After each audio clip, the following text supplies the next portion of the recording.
Explain this, astrologers. Okay. This is actually real. I'm gonna fact check this. January 3rd, 2003. January 3rd, 2000. Oh my god, it's actually true. Wow, that is crazy. All right, the original tweet: dating app bios are full of "don't swipe right if you believe in star signs" or "astrology's tattoos are a major ick." But what do cis men have against astrology? Oh boy. A study by Pew Research found that 37% of women believe in astrology compared to just 20% of men. I guarantee you guys, it's not 20% of men. 15% of those men are just doing it because girls believe in it and they're trying to get laid. Why do straight cis men seem to hate astrology? While some of the most successful astrologers are men, astrology is typically seen as a women's club. I should have known. He's a Pisces. To most men, astrology is too girly or immature, which explains why they disagree with it or deny its validity. Psychologist and sex therapist Barbara Santini says, there's a huge misconception around what astrology actually is.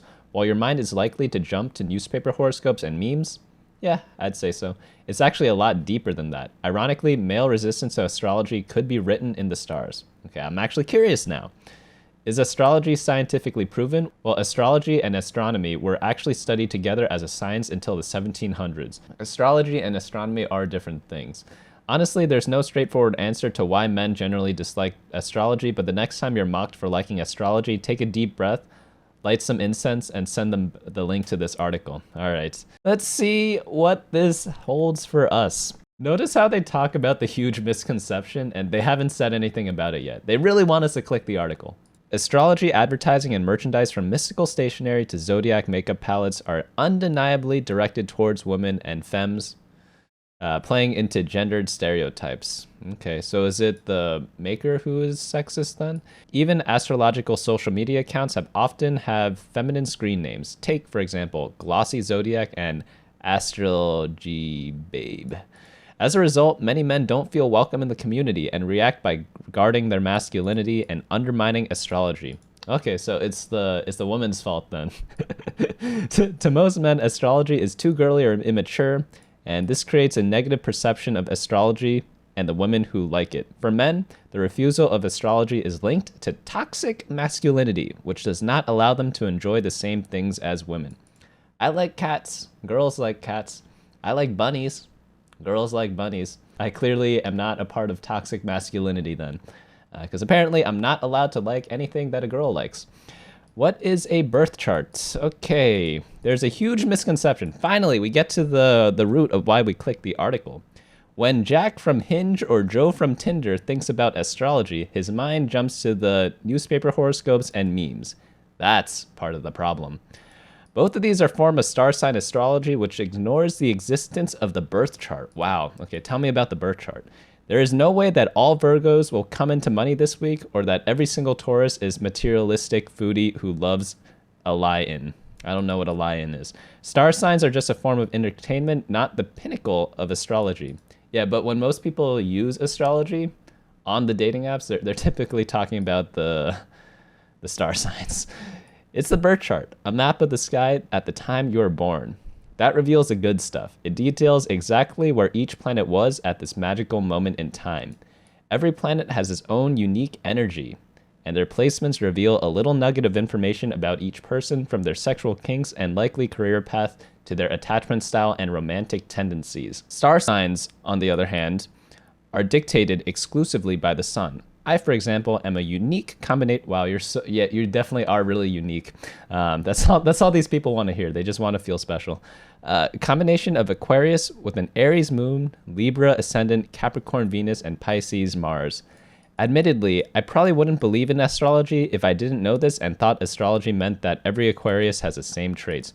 You know, they did some studies, like they give people the same sheet of paper of like their fortune telling thing, and everyone thought like it applied to them, and they gave the same piece of paper to everyone.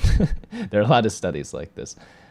But men might have an issue with being reduced to a vague box, and can we blame them? Look at the watered down star sign astrology that's being put out. It's not the full story. Men are victims too. Ironically, male resistance to astrology could be written in the stars. How romantic. In astrology, the sun represents masculine energy and the moon represents feminine energy. So you still haven't told me what this all means yet, by the way. The sun is all about your core values and it's ruled by the fixed sign Leo, so men generally tend to be a little more stubborn in their beliefs. Whoa. The sun is the center of our solar system. It's stuck in one place and the planets move around it. In the same way, men may naturally expect the views of women to move around and meet theirs. Interestingly, Bentley Moore has never had a paying male customer. Whenever men show interest in booking a reading, they never go through with it. One guy mentioned that he was scared of what it would reveal. I think men like to stoically stick to what they know. If a man is more receptive to astrology, it'll probably show in his charts through lots of physical placements. You still haven't told me, like, what these signs mean and stuff. Like, what? Okay, maybe I'm just stupid or something like that. My high IQ is too low for this. Is astrology linked to witchcraft? We're going to skip that section. Is astrology scientifically proven? Men who dismiss astrology always whip the same argument. There is no scientific evidence to support astrology. I hate to break it to you, but astrology and astronomy were actually studied together as a science until the 1700s. Astrology and astronomy, very different things. I majored in physics. I did most of my minor courses. It wasn't that deep, but it was mainly on like stars and stuff like that, so we'll see what they have to say here. Kings and queens hired trusted astrologers to help make political and military decisions.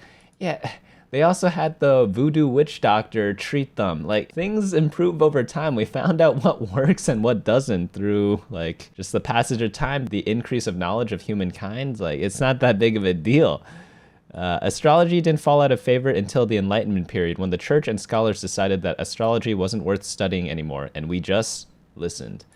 Okay, so I am an atheist. Cringe, I know, but yeah, I'd say religion falls into a very similar type of place. You can't prove religion exists, right? I guess the people who make astrology their whole personality are the same people that make their religion their whole personality.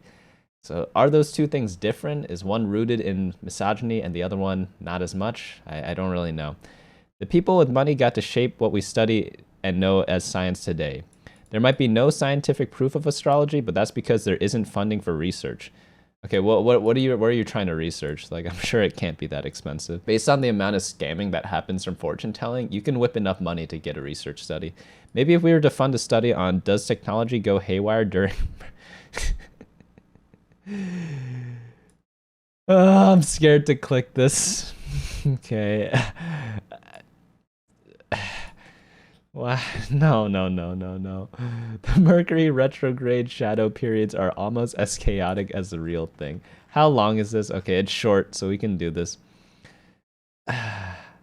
You should expect post-shadow periods to be rife with technical hiccups and misunderstandings as the planet of communication catches up to speed. Do they have like events that happen? Normally they take one random event that happened that was bad, like, oh, there was a power outage here or something like that. But it's just like, there are always power outages. It just depends on where you are.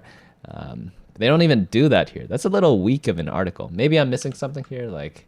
We got better stuff to do, right? A Colorado State University study found that vets see a dramatic increase in the number of pets rushed to the emergency room on a full moon.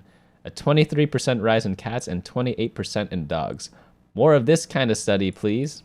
Interesting. Let's check that one out. Ooh, National Library of Medicine. So the conclusions and clinical relevance is that you would staff facilities more on full moons. Okay, maybe that does have some relevance. I have no idea.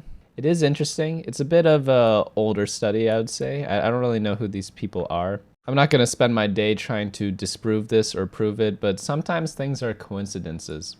So I like finance. There's this article on what statistic has the highest correlation with the S&P 500. So if you actually want to use random correlations to make a ton of money, let's see what it's most correlated to. So in this article, he gives away the statistic which has the highest correlation with the S&P 500. And it is going to be butter production in Bangladesh. Okay, so now people are just going to look at that and try to predict what the price of the S&P 500 will be. It had an R of 0.99. You guys see how like two unrelated things, or like not unrelated, I guess they are related, but butter production in Bangladesh isn't going to set off a snowball effect for the S&P 500. You're welcome to believe that if you want. Tell me how your investment decision has gone after that in like 10 years and compare it to other techniques of guessing the S&P 500. I wonder how this actually, someone should track how this has performed since the article was written, because I'm actually kind of curious right now. I don't know how this person looked up butter production in Bangladesh, but yeah, if someone knows like anyone who has done that, let me know. But yeah, as you guys can see, correlation does not mean causation, but astrology is very famous for kind of using that to kind of prove different things. There's so many different experiments people have done, like social experiments of how doing stuff like astrology is like super fake. And yeah, it doesn't take a genius to figure that out. I know the people watching me, like, most likely you don't believe in astrology, so I guess I don't need to push that point home. But that's enough Twitter for me today.